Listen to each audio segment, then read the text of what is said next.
You know exactly who I'm talking about, right? That one friend, maybe a coworker who you know exists, but online? Poof, they're a ghost. You won't see any selfies, no big life updates, nothing. In a world that seems to be screaming for attention, their silence is, well, it's kind of loud. So, let's get into what's really going on. It's a really interesting question, isn't it? I mean, we're all sort of encouraged to build our personal brand these days. So, what makes someone just opt out? What's happening in their head? You know, these are usually our first guesses. We see that blank profile and we think, oh, they must not be very confident. But what if that's not just wrong, but the complete opposite of the truth?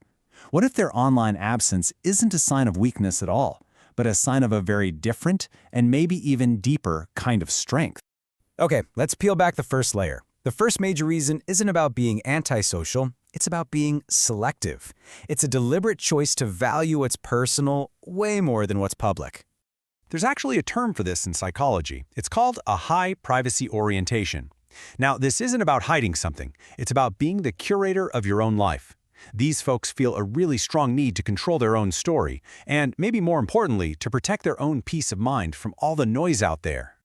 And this right here, this is the fundamental shift in thinking. On one hand, you've got validation that comes from the outside, likes, shares, all those comments. But on the other hand, you have self-validation. That's an internal sense of your own worth that frankly just doesn't need an audience. You go from asking, what does everyone think of me, to what do I think of myself? This quote just nails it, doesn't it? Their joy is not a performance. A fantastic vacation, a career win, a really happy moment. It's all just as real, just as meaningful without a single photo being posted. That silence is actually a quiet but super powerful signal of security from within. So let's move on to our second point, because this all connects. This need for privacy isn't just about guarding secrets. It usually comes from having a really solid grasp of who they are to begin with. The term for this is self-concept clarity. Just think of it like having a really well-calibrated internal compass. When you truly know who you are deep down, you don't need the outside world to constantly show you your reflection. You're not looking for feedback to figure out your identity because you've already got it locked in. And as you can see, that kind of clarity leads to a very specific way of living. They don't get tossed around by every new online trend because their own values act as an anchor. Their goals are their own. They're not crowdsourced. And at the end of the day, their happiness? Yeah, that's an inside job. And this takes us right into our third trait. It's a kind of confidence that just works differently from the loud, look-at-me version we're so used to seeing online. Psychologists call this secure self-esteem. It's not flashy, it's not loud, it's that quiet confidence you see in someone who just doesn't feel like they have anything to prove. They aren't posting selfies to feel attractive or listing their accomplishments to feel successful because their sense of being whole doesn't rely on anyone else's applause. This chart shows it perfectly. Look, for people with this secure self-esteem, the amount of energy they spend trying to get approval is super low. And where does all that saved energy go? It gets pointed right back at tangible, real-world things. Their career, their actual relationships, their personal growth. They're basically playing a totally different game. All right, on to our fourth point. The quietness we see on the outside, online, often means there's a very rich, active world going on inside. They're not just scrolling and consuming, they're thinking and processing. This comes from a really interesting cognitive trait called an internal locus of evaluation.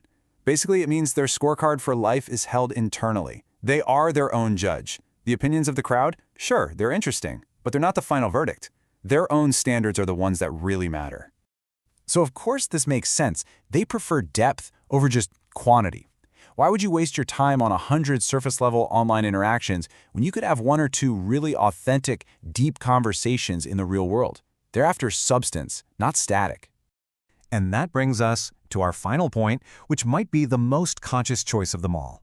It's a deliberate decision to step away from the performance art that social media often turns into. Oh, we've all felt this. It's called social comparison theory. It's that sinking feeling you get when you're scrolling through what feels like an endless parade of perfect vacations, perfect families, perfect everything. You're comparing your own messy, behind-the-scenes life to everyone else's highlight reel. And the social media ghost? They see the game. They see the trap for what it is, and they make a very conscious choice to just step aside. They're choosing their own mental peace over the constant pressure to perform for an audience. So, when you put all of these pieces together, it completely flips the script on how we see these quiet people. Their absence is not an absence of confidence, it's the presence of a completely different kind. Let's just run through it one more time.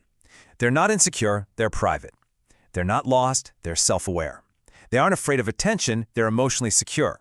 They're not boring, they're deep thinkers. And they're not out of touch, they just understand the digital illusion and choose not to play. This is the heart of it all. The only validation that truly matters to them comes from inside, and from that small circle of people who really, truly know them. The passing glance of the online world is just not necessary.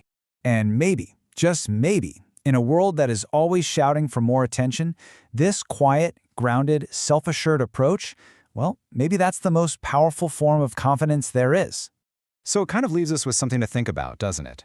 As we all try to figure out our own lives online, it's worth asking ourselves, what does real confidence actually mean?